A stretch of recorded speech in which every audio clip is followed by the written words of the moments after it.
sharing kali ini kita sudah kehadiran kakak alumni angkatan 10. Di sini ada Kak Husnul.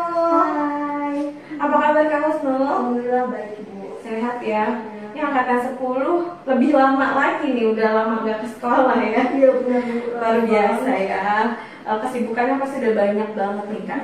Udah lulus Kak? Iya alhamdulillah sudah. Oke, nah mungkin di sharing is caring kali ini kita akan ngebahas banyak hal dari Kak Husnul nih. Salah satunya mungkin Kak Husnul ini lulusan jurusan keperawatan gigi ya Kak ya? Ya. Dari Poltekkes Jakarta 1 dan kemarin diterima di PNS ya, di Puskesmas mana Kak? Kalibaru Bekasi. Jadi nanti kita pengen denger nih pengalamannya gimana sih, mungkin bisa dibagikan ke adik-adiknya seperti apa. Tapi sebelum kita mulai sharing sekali, Kak Husnul mungkin perkenalkan diri dulu dan sapa teman-temannya di rumah. Halo, nama saya Husnul Fatimah. Saya alumni SMA N 14 Kota Bekasi, angkatan 2017, angkatan 10. 10 ya, benar ya. Oke, nah mungkin langsung aja ya Kak ya. Kita flashback masa lalu dulu Kak. Keperawatan gigi Poltekkes Jakarta 1 ya Kak pada saat itu. Masuknya jalur apa Kak pada saat itu? Waktu itu tes saya ikutnya Bu. Berarti yang situng malu yang ujian tulisnya ya? Iya. Oke, tapi sebelum ikut tes Poltekkes Jakarta 1, ada nggak yang Kak Husnul ikutin jalur-jalur PTN lain? Kan banyak banget tuh. Apa aja tuh? Waktu itu pernah ikut SBM juga Bu. SBM, Iya. SBM, SNM. SNM enggak Bu. SNM waktu itu nggak ini Nggak ya? masuk kelas kayak penyaringannya waktu itu. Iya. Oke, jadi fokusnya ke Poltekkes ya pada saat itu ya. Nah, terus ada lagi nggak Kak? SBM terus waktu itu kena ikut mandiri UGM. Mandiri UGM, ujian tulisnya? Iya, ujian Utul UGM berarti ya. Oke. Nah, terus apa lagi Kak? Udah sih. Udah. Itu ditolak semua atau yang diterima tapi ditolak, nggak diambil? Sebenarnya ditolak karena waktu itu saya cukup udah tahu saya mau kemana. Jadi waktu itu jurusannya kedokteran gigi semua Bu. Oke. Pada saat itu? Iya pada saat itu. Yang Utul UGM pun ngambil kedokteran gigi. Dan ngambil juga tentang di sana ada keperawatan giginya kayak dental healthy kalau di sana. Oke, dental healthy itu di UGM ya. Iya. Nah, itu nggak diterima ya pada saat itu. Betul. Terus tapi finally diterimanya yang di jalur tulis Poltekkes. Nah, kan di Poltekkes kan ada jalur rapotnya Kak. Iya. Dicoba nggak waktu itu? Waktu itu pernah dicoba sih Bu, saya pernah nyoba, cuman malah ditolak di situ Bu. Oh, ditolak juga di Poltekkes 1 juga atau Poltekkes yang lain yang Jakarta? Jakarta 1 fokusnya ke 1 ya? Karena ini kan udah tahu saya tertarik banget sama kesehatan gigi Bu. Oke. Jadi Nah, saya nyarinya tentang itu. pokoknya tentang keperawatan gigi, kedokteran gigi udah itu aja ya. Kenapa sih segitu tertariknya Kak? Mungkin karena dari kecil udah berada di lingkungan kesehatan. Oke. Terus pada akhirnya tertarik aja sama kesehatan gigi itu. Oke. Di lingkungan kesehatan berarti mama papa di kesehatan? Iya keluarga. Keluarga. Papa sih. Papa. Terus kakak-kakak. Kesehatan semua, tapi nggak gigi atau memang gigi? Enggak gigi, kalau kakak-kakak enggak. Nah, kenapa Kak Husnul fokusnya ke keperawatan gigi, kedokteran gigi kan? Maksudnya oke lah di lingkungan keluarga tuh kesehatan gitu kan ya. Tapi kok auto fokusnya langsung ke keperawatan gigi, kedokteran gigi gitu, kenapa? Nggak tahu ya, karena dari kecil mungkin tertarik ngelihat kayak penyuluhan kesehatan giginya lebih spesifik, terus kayak sikat gigi bersama itu kayak udah nempel di otak gitu. Kayak tertarik gitu Iya, ya? kayaknya seneng aja dan ngerasa bahwa kurang kayaknya masyarakat tahu tentang kesehatan gigi, kurang menyadari, kurang apalagi, sadar. Betul, apalagi ngelihat anak-anak seperti masih kurang terus suka ngelihat yang kayak ada karies atau lubang gigi kayak gitu kan. Itu kayaknya di Indonesia, di Bekasi perlu banget ditingkatkan lagi pengetahuan tentang kesehatan giginya. Jadi tertarik banget Bu. Berangkat dari situ akhirnya Kak Husnul memutuskan untuk pilih jurusan itu. Iya. Menarik banget nih, luar biasa. Cita-citanya mulia juga ya. Insya Allah. Aduh. Nah, kemudian Kak, Nah, sebenarnya apa sih Kak yang dipelajari? Mungkin kalau dari namanya mungkin kita udah tahu lah keperawatan gigi ya pasti belajarnya tentang merawat gigi yang baik dan benar pasti gitu ya kurang lebihnya. Tapi mungkin adik-adiknya di sini juga perlu pemahaman bahwa apa sih sebenarnya yang dipelajari atau fokus pembelajaran di kuliah tentang keperawatan gigi tuh seperti apa sih Kak gitu. Waktu di Poltekkes Jakarta 1, kemudian karena Poltekkes, jadi mana di situ banyak prakteknya. Paling kita banyak teorinya itu di semester 1, semester 2, selanjutnya banyaknya di lapangan.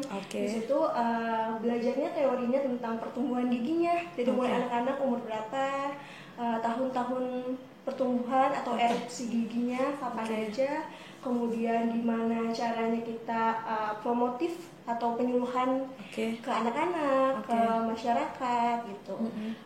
Di situ juga kita banyak terjun ke rumah sakit, terus ke puskesmas, terus juga ada kegiatan posyandunya kita ikut, dan pastinya ada juga klinik di kuliahnya, di kampusnya.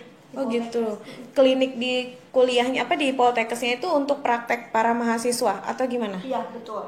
Jadi kita tuh mahasiswanya nyari pasien, jadi bener-bener di situ kerja kerasnya pada saat itu sebenarnya. Dan nyari pasiennya di luar dari kampus dong? Iya betul. Mungkin bawa dari rumah tetangga gitu atau? Bisa. Terus kita juga screening ke SD.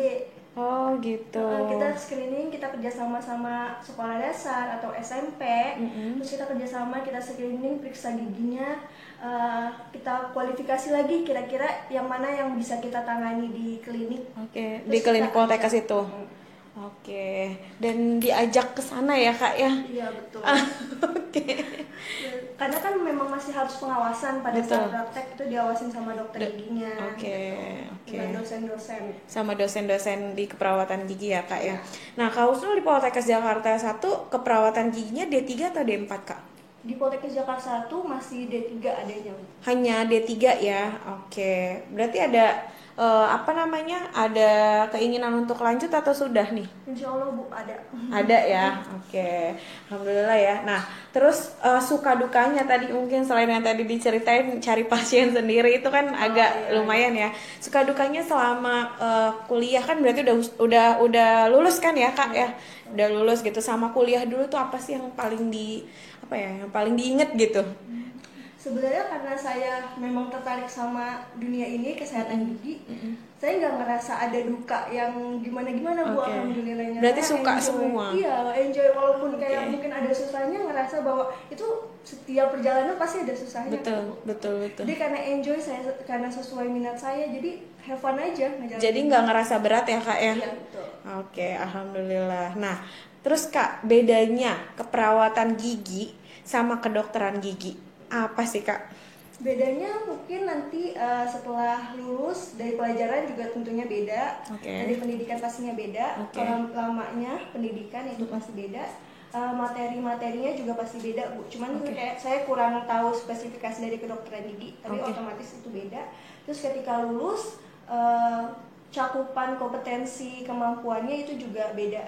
Jadi bedanya tuh di mana? Mungkin kayak ada nggak sih Kak ruang lingkupnya, kayak contoh ya misalnya antara psikolog sama psikiater, ya kan? Misal kalau psikiater kan boleh ngasih obat karena kan psikiater dari S1-nya kedokteran. Kalau psikolog kan kita S1-nya ilmu psikologi, S2-nya baru psikolog, itu kan kita nggak boleh ngasih obat. Atau ada treatment tersendiri yang membedakan antara tadi cakupan keprofesian nanti dari keperawatan gigi sama kedokteran gigi nggak yang Kak Husnul tahu?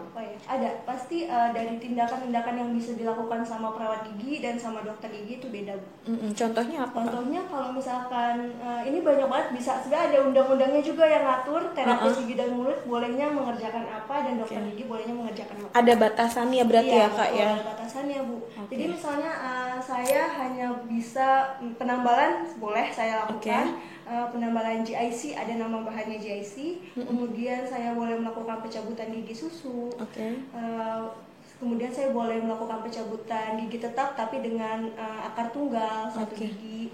Sedangkan dokter lebih luas lagi seperti itu. Lebih dari itu mungkin ya Kak ya? Betul. Gigi lebih dari itu. Nah itu bedanya mungkin ya.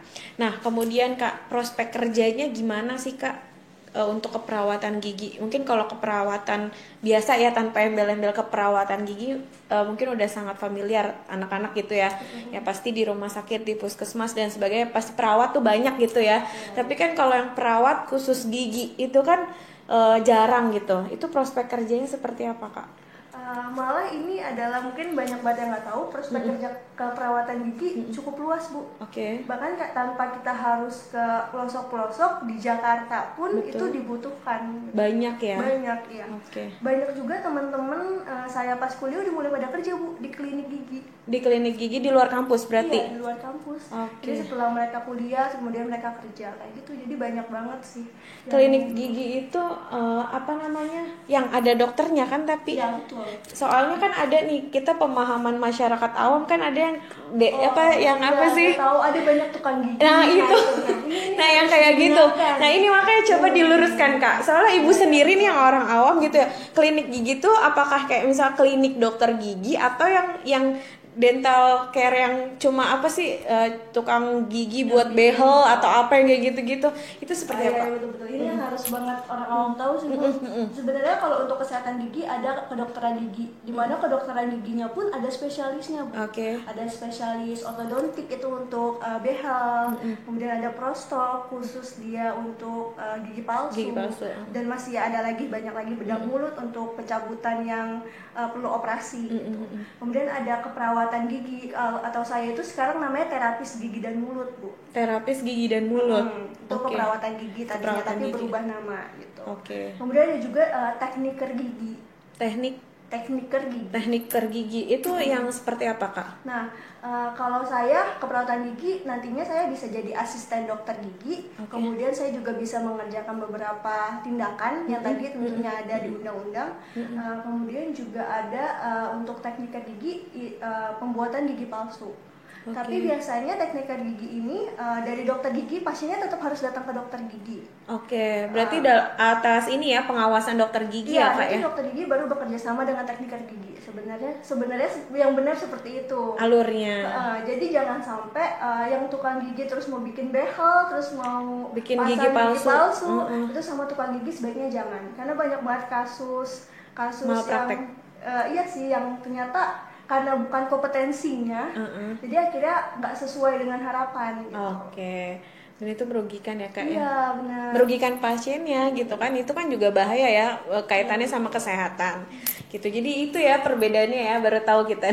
Nah kemudian Kak, kalau untuk jurusan keperawatan gigi ini sendiri, apakah cuma ada di Poltekkes Jakarta 1 atau ada di mana lagi, Kak? Di Poltekkes banyak sebenarnya, Ibu. Kayaknya mungkin swasta ada ya, tapi saya kurang tahu deh, Bu. Kalau yang di negeri? Di negeri Poltekkes Jakarta 1, Poltekkes Semarang ya. Poltekkes Jogja, terus ada Poltekkes banyak sih, Bu. Poltekkes Surabaya. Di hampir semua Poltekkes ya. Iya. Cuma kalau yang di Jakarta kan ada Poltekkes Jakarta 1. Jakarta 1, 2, 3, tapi yang ada satu ya. Iya, betul. Gitu. Jadi nanti kalau misalnya adik-adiknya pengen yang deket, biasanya kan nyari yang deket di mana, Bu? Poltekkes Jakarta 1 ya. Lokasinya ada di Fatmawati. Cilandak. Ya, depan belakang RS Rumah Sakit Umum Fatmawati. Oke. Nah, terus apalagi Kak? Kira-kira Kak tentang keperawatan gigi yang perlu adiknya tahu? Ya sih paling sesuai yang tadi bisa juga langsung kerja pas lagi kuliah kayak gitu. Kemudian juga tapi itunya kita sebagai asisten dokter gigi biasanya kerjanya. Oke. Nggak bisa langsung sendiri ya. Pada saat kuliah itu masih jadi asisten dokter giginya, biasanya kita bantu nyiapin alat dan sebagainya gitu. Oke. Kemudian juga untuk Poltekkes sendiri di Poltekkes Semarang sekarang setahu saya juga lebih enak. Kalau saya kan dulu Poltekkes Jakarta 1 benar-benar untuk tes tulisnya itu ini Bu, Poltekkes Jakarta 1 sendiri. Jadi saya nyari tahu sendiri kayak Poltekkes Jakarta 2 sendiri, Poltekkes Jakarta 3 sendiri. Nah sekarang udah bisa gabung Bu, namanya kalau salah Simama Poltekkes semua ya? Iya, lebih enak sih Bu menurut saya. Kayak saya kan infonya kurang karena saya kayak alumni pertama yang di Poltekkes Jakarta 1 Bu pada saat itu. Jadi kayak saya nggak tahu Poltekkes itu ada di mana aja gitu. Karena dulu pas angkatannya Kak Husnul kan angkatan 10 2017 ke atas ya 17, 16, 15 tuh mereka persepsinya masih universitas. Poltekkes tuh masih jarang banget kalau ditawarin Poltekkes tuh apaan sih Bu gitu kan, paling kayak gitu ya. Tapi sekarang alhamdulillah tiap tahun semakin kesini makin banyak yang diterima di Poltekkes gitu. Bahkan mereka yang Bu Poltekkes kapan bukanya gitu, malah yang mereka yang udah jemput bola tuh cari informasi. Alhamdulillahnya. Nah kemudian Kak, sekarang kan Kak Husnul udah lulus, ya kan? Udah nggak kuliah kan Kak? Kesibukannya apa? Dan ceritain dong, kemarin kan abis lolos nih ya, alhamdulillah lolos CPNS 2021 ya? 2021 gitu kan. Gimana sih perjuangannya sampai ibaratnya lulus terus kerja gitu kan? Kerja di mana sebelum CPNS, terus sampai ditempatin pas penempatan CPNS, itu seperti apa Kak perjalanannya? Bisa diceritain? Jadi saya lulus 2020 pada saat Lulus 2020. lulus kuliah 2020. Lulus Itu pas banget masih pandemi ya Bu waktu Iya, itu. betul. Masih banget pas pandemi. Terus sebenarnya itu agak tertunda wisudanya jadikan ya Bu. Oke. Wisudanya udah lulus tapi kayak Wisudanya nanti. Bosen lah di rumah ngapain. Padahal waktu itu belum ya udah akhirnya cari-cari info karena banyak juga teman-teman yang udah mulai kerja dari pas kuliah, jadi udah mulai banyak tahu info tentang lamaran kerja, mulai lamar kerja lah Bu. Waktu itu saya lamar kerja di klinik swasta. Di daerah Bekasi juga atau Nggak, Jakarta? itu Jakarta. Di Jakarta, oke. Klinik swasta di Jakarta, saya kerja di situ, alhamdulillah keterima langsung lolos. Terus saya langsung mulai kerja 1,5 tahun, saya cukup lama dan nggak pindah-pindah di situ aja. Di situ aja, PP atau? PP, Luar biasa ya Jakarta. Iya, Jakarta Selatan, PP. Abis itu 1,5 tahun akhirnya keluarnya karena saya keterima CPNS. Oke, dan maksudnya memang dari awal emang udah fokus kayak saya harus CPNS nih gitu, atau kayak iseng-iseng coba-coba gitu pada saat itu? Sebenarnya pilihannya waktu itu saya mau lanjut kuliah lagi atau CPNS. Cuma pada saat itu kan memang sebenarnya niatnya karena ada perbatasan, nggak mungkin kayak habis lulus kuliah langsung kuliah lagi. Karena adanya tuh di Poltekkes Semarang waktu itu Bu. Dan harus jauh ya berarti. Iya, jadi kan persiapannya harus dipersiapkan. Matang, saya nggak bisa langsung daftar pada saat itu. Jadi paling setahun kemudian baru bisa daftar. Nah akhirnya memutuskan untuk kerja. Ternyata setahun kemudian pas mau daftar, di situ sempat bingung awalnya apa mau lanjut kuliah dulu, karena saya pengennya kuliah itu saya pakai uang saya sendiri lanjutnya. Saya nggak mau pakai dana orang tua lagi. Iya, pengen mandiri ya Kak. Sebenarnya mungkin mampu aja kalau saya bilang, terus ya udah. Orang tua pasti support. Iya, support. Cuman kayak memang niatnya pengennya cari duit dulu terus nanti lanjut kuliah. Setahun kemudian. Terus pada saat itu sebenarnya uangnya udah kekumpul, cuman ada pendaftaran CPNS gitu. Cuma pada saat itu kan karena mikirnya di Semarang, di mana butuh biaya juga untuk di Semarangnya, biaya hidupnya, untuk tempat tinggalnya itu harus diperhatikan. Terus kayak ya udah sambil ngumpulin lagi, kenapa nggak coba dulu yang emang bisa dilakukan gitu. Akhirnya ikut CPNS ikut, tapi tetap saya usaha juga di situ karena saya punya keinginan, jadi harus total ya Bu. Saya tetap harus belajar gitu. Saya cari infonya, saya belajar buku-bukunya gitu, dari bukunya. Terus yang pasti doanya juga, doa saya dikencengin, doa orang tua, ridhonya, konsultasi juga. Sebenarnya mau lanjut kuliah, tapi nggak apa-apa coba CPNS dulu deh gitu. Terus dan orang tua support ya? Kalau mau lanjut kuliah ya ayo, tapi kalau mau CPNS ya ayo. Nggak apa-apa, ayo juga. Yang mana aja duluan gitu ya? Iya, dan memang kepikiran kalau memang nantinya nggak keterima CPNS ya berarti saya lanjut kuliah gitu. Tergantung jalan yang saya udah berusaha, nanti jalannya Allah kasih tuh apa gitu kan. Subhanallah. Ternyata alhamdulillahnya keterima CPNS, SKD lolos. Masih ingat gak sih kan nilainya waktu itu? Lupa banget, tapi kayak masih ada di ini Bekasi deh. Kan biasanya pengumumannya di situ kan untuk tahu nilainya. Jadi masih ada datanya di situ di Bekasi. SKD lolos, terus lanjut SKB kan? Iya, SKB. Terus belajar terus, doa, ibadah, terus minta doanya terus sama orang tua. Setelah itu tes SKB lolos juga, alhamdulillah. Habis SKB udah kan ya Kak ya? Iya, tinggal berkas akhir. Pemberkasan ya? Pemberkasan terakhir. Dan sampai sekarang berarti prosesnya lagi apa Kak? Udah selesai semua? lagi sekarang CPNS. CPNS. Udah apa diklat apa segala macam udah. CPNS baru nanti minggu besok ada onboarding, mungkin nantinya ada latsar, baru habis itu jabatannya prajabatan itu nanti mungkin dengar-dengar sih setahun nanti baru ada prajabatan jadi PNS. Oke, tapi NIP udah keluar ya Kak ya? NIP udah. Alhamdulillah luar biasa ya. Jadi memang apa ya, kalau udah punya tekad, kemauan, bener-bener tadi kata Kak Husnul harus apa ya namanya, harus total gitu kan, harus mengerjakannya total, mau kuliah dulu atau mau CPNS dulu tuh ya pokoknya kerjain semaksimal mungkin sebisa kita gitu ya Kak ya.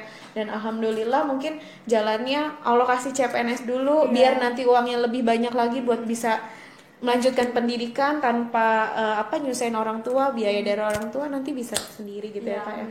Benar luar biasa sekali nih. Nanti mungkin bisa dicontoh sama adik-adiknya gitu. Apapun pilihannya, mau lanjut kuliah lagi atau mau PNS atau apa, mau ngerjain apapun, pokoknya harus benar-benar serius, harus benar-benar sungguh-sungguh dan jangan lupa minta doa restu orang tua ya Kak ya. Nah, mungkin Kak terakhir nih, ada nggak tips untuk adik-adiknya yang pengen pilih jurusan gitu kan, biar nggak galau lagi nih? Itu apa Kak? Nah, kalau saya boleh kasih saran, sebenarnya lebih baiknya supaya kalian bisa jalaninya enak, selanjutnya pas sudah ada di lingkup sana sesuai minat kalian. Cuma mungkin kalau kalian masih bingung nih, kira-kira kalian sukanya apa sih dari sekitarnya? Misalnya kalian suka ngomong sama orang, itu kalian bisa ngambil komunikasi mungkin, ya. Atau kalian tertarik sama kesehatan, kalian tertarik seperti saya mungkin ngelihat kayak perlu ada pengetahuan kesehatan gigi di sini yang masih kurang dan harus ditingkatkan, terus jadi saya keperawatan gigi atau kesehatan gigi, atau kalian ngelihat lingkungan perlu apa, ternyata kayaknya ini saya bisa berkontribusi di sini, itu bisa banget jadi pertimbangan. Kalau saya bisa saranin yang sesuai minat dan enjoy-nya kalian semua. Jadi ketika kalian sudah masuk ke sana, nggak ada lagi kebanyakan ngeluhnya biasanya. Iya, karena nanti pas sudah masuk tuh banyak banget hambatan yang bakal kita temuin ya Kak ya. Dan nggak mudah lagi seperti yang mungkin katanya di situ. Jadi sesuai diri. Kalau misalkan disaranin orang harus PTN atau masuk sini aja, tapi ternyata itu sebenarnya bukan minat kita gitu. Harusnya minat kita mungkin kemana gitu, tapi kita memaksakan untuk mengikut alur seseorang gitu. Itu sebenarnya nggak baik. Nanti pada akhirnya kalau ketika udah nyebur terus kayak ngerasa nggak nyaman, baru di situ kayaknya salah nih di sini. Iya, padahal bukan salah ya. Padahal bukan salah, cuma mungkin kurang tepat pada saat dulu memilih. Gitu. Jadi harus tahu sih minat kita di mana, kesukaan kita apa. Jadi ketika jalanin ngerasa enjoy aja, ketika ada halangan pun karena suka, nggak ngerasa itu berat. Jadi lebih maksimal juga ngejalaninnya ya Kak ya. Jadi gitu, mungkin buat anak-anak yang nantinya milih jurusan tuh tahu dulu nih minatnya apa, kesukaannya apa. Kayak tadi bener riset dulu nih di lingkungan kita butuhnya apa sih sebenarnya. Kayak tadi Kak Husnul ada di lingkungan kesehatan dan kayaknya butuh nih anak-anak pemahaman atau orang sekitar tentang keperawatan gigi, kesehatan gigi. Nah akhirnya wah jurusan ini nih kayaknya relate gitu kan. Nah itu bisa buat jadi alternatif buat kalian pilih jurusan. Dan juga jangan ikut-ikutan teman atau ikut-ikutan bisikan sekitar ya Kak ya gitu kan. Karena nanti yang ngejalanin itu mau susah, seneng atau bagaimanapun nanti yang kita jalanin itu tergantung kita. Kalau kita ikut-ikutan temen, iya sekarang enak, tapi nanti kalau pas ada kesulitan temennya nggak ngebantuin, kesulitan sendiri akhirnya, karena itu bukan berasal dari hati kita dan bukan berasal dari minat kita gitu ya Kak ya. Nah mungkin gitu aja kali ya Kak ya, atau ada lagi teman-teman? Ya oke. Nah nanti mungkin kalau misalnya kalian pengen tanya-tanya tentang keperawatan gigi, kalian bisa follow Instagram Kak Husnul di apa Kak? Chusnul_CHT. Chusnul_CHT. Nanti Ibu tulis di sini, kalian follow, bisa DM. Biasanya banyak yang DM Kak. Gitu. Silahkan aja nanti dibalas ya Kak ya. Kalau gitu untuk sharing kali ini tentang keperawatan gigi bersama Kak Husnul, kita sudahi dulu. Jangan lupa Kak like, comment, dan subscribe. Oke, kalau gitu assalamualaikum warahmatullahi wabarakatuh. See you next video.